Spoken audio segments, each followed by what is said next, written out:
Hi and welcome back.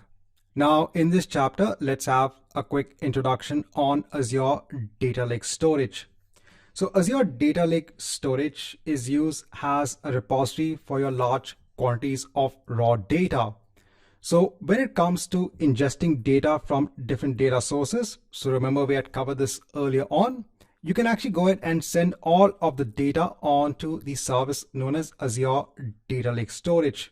Once you have the data in hand, it can then be converted onto a structured format and it could be sent onto a data warehouse. Now, when it comes to Azure Data Lake Storage, there is a version of the data lake storage in Azure that's known as Gen 2. Now, when you want to go ahead and create an Azure Data Lake account, you basically create an Azure storage account. So Azure Data Lake Storage is actually based on Azure storage accounts. In order to make an Azure storage account and Azure Data Lake storage account, you just have to go ahead and enable a particular setting.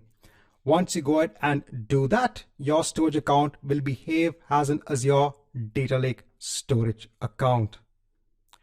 Right, so in the next set of chapters, let's go ahead and see how to work with Azure Data Lake storage accounts.